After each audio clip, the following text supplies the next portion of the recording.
Hey everyone, this is Captain Mitchell. Just wanted to send a follow-up to our military science class to discuss how to use a map, how to read a map, and tips to success for any time you're doing a written land navigation test. I wanted to start off with this short video talking about the different components of a map and how to identify them. It's also known as marginal data. So we'll talk about a few different key components of the marginal data of the map, which just tells you which map it is and a few key pieces of information about the map. So we'll start off with the map sheet name. That's going to be located at the top of the map. In this case, this is Fort Lewis Military Installation Map. We also have the sheet number, which in this case is Fort Lewis, MIM. We have the series name, which is Victor 91 Sierra. Then there's also the series, then there's the edition number. It is 4 Delta Mike Alpha. And then going to the bottom of the map for the marginal data, we also have the scale. In this case, 1 to 50,000. That's also located at the top left, 1 to 50,000. And then the edition number is located in the bottom left. It's edition 4 Delta Mike Alpha.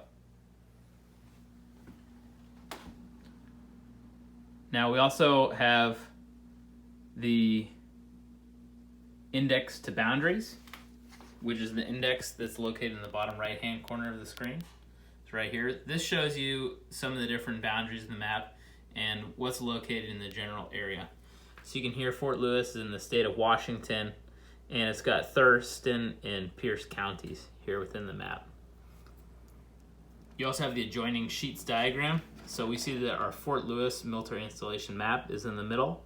If we wanted to get maps of some of the adjacent areas, we could use these sheet names, for example, 1477 India Victor, to look at maps of the nearby areas. That's called adjoining sheets.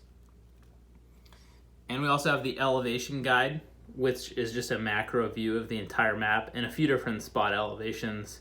That makes it a little bit easy to do some quick terrain analysis when you first get a new map sheet.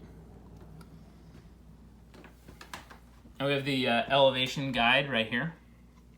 This will tell you that the elevations are in feet and the 2 different contour intervals. And then there's also the declination diagram. The declination diagram tells you that this map is oriented along grid north, which is 5.5 mils to the right of true north, which is annotated by the star. And then we also have the GM angle, which in this case is 20.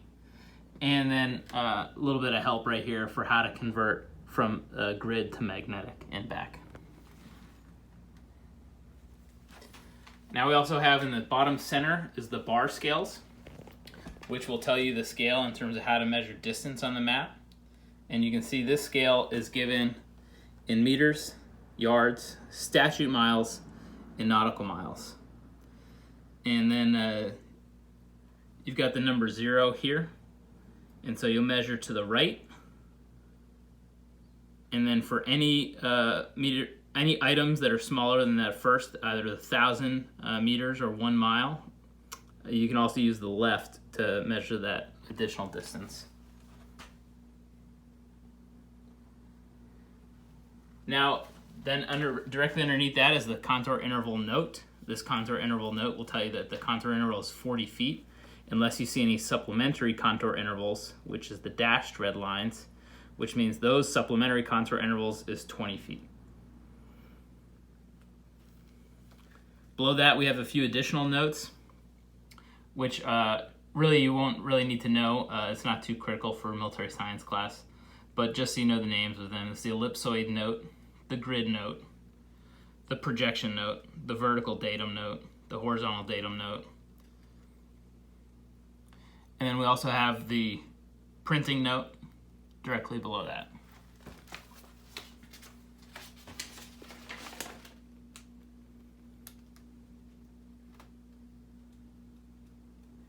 And then underneath that, we also have the grid reference box. which tells you a few things. Working from top to bottom, first we have a sample of a 1,000 meter grid. This is just to show you how to read the grid squares. And you've got an example of a 6-digit grid coordinate there. You also have the 100,000 meter square identifier. This tells you that we can see on this map, we've got two different 100,000 meter square identifiers. We have Echo Tango and Echo Sierra. And we also have a grid zone designation, which there's only one grid zone designation for this map, which is 10 Tango. So that means that all the points on this map will begin with 10 Tango, and then it could either be Echo Tango or Echo Sierra. If I go up to the map itself, this might make a little bit more sense.